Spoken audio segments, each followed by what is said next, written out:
Shalom, shalom, shalom, haleluya, puji Tuhan. Satu hari lagi Tuhan berikan untuk kita hari ini, Selasa 6 September tahun 2022. Ini adalah sebuah anugerah yang harus bisa kita jalani dengan penuh tanggung jawab di hadapan Tuhan. Dan percayalah, sama seperti Dia telah memberkati tidur malam kita, maka Dia juga pasti akan memelihara kita di sepanjang hari ini, serta pasti memberkati kita. Hari ini sebelum kita lebih jauh melakukan semua kegiatan kita, izinkan kembali Tuhan bicara kepada kita melalui pembacaan Alkitab satu hari satu pasal dari pembacaan 48 hari bersama Yehezkiel. Dan hari ini kita telah berada di hari yang ke-7, maka kita akan membaca kitab Yehezkiel pasal yang ke-7 ayat pertama sampai dengan ayat yang ke-27. Judul renungan kita hari ini, Waktu Tuhan akan segera tiba. Sebagai pengantar renungan ini, saya akan coba bacakan untuk kita ayatnya yang kedua.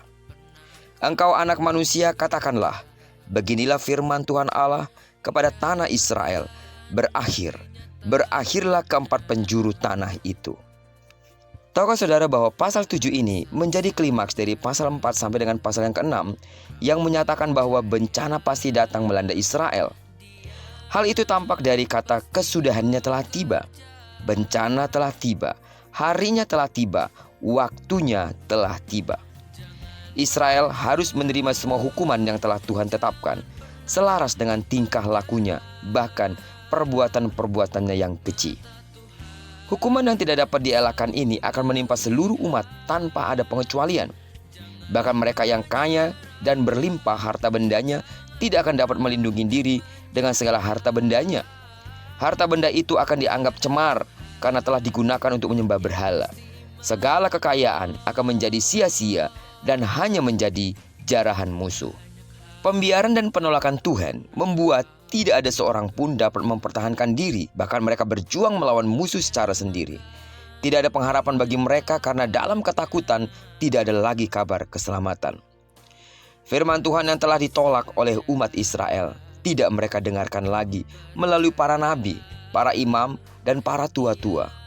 Penghukuman Tuhan menimpa seluruh lapisan penduduk, dari raja, pemimpin, bahkan seluruh penduduk.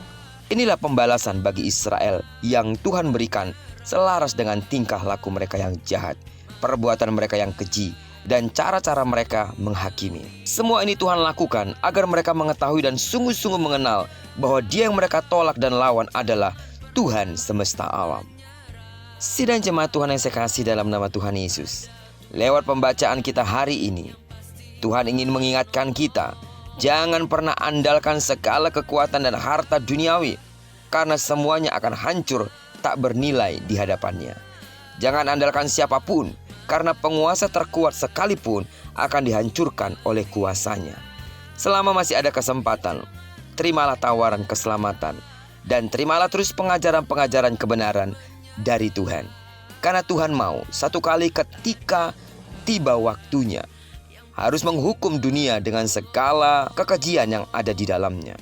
Saudara yang telah percaya kepada Yesus yang telah diselamatkan di dalam kasih karunia-Nya, kita akan terluput dari semuanya itu. Namun jangan pernah berpikir bahwa semua hal yang kita kerjakan saat ini tidak perlu dipertanggungjawabkan lagi di hadapan Tuhan. Karena itu hiduplah belajar benar di hadapan Tuhan. Ketika Yesus mati di kayu salib, menguduskan dan menyucikan kita, bukan berarti kita bebas untuk melakukan apa yang kita kehendaki.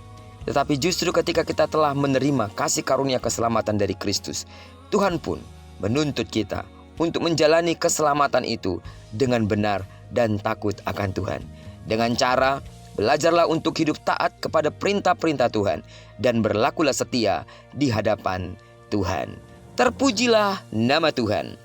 Kiranya perenungan kita pada pagi hari ini mengingatkan kita tentang sebuah kebenaran bahwa Allah adalah Allah pencipta langit dan bumi yang akan membalaskan segala sesuatu sepadan dengan apa yang telah dikerjakannya.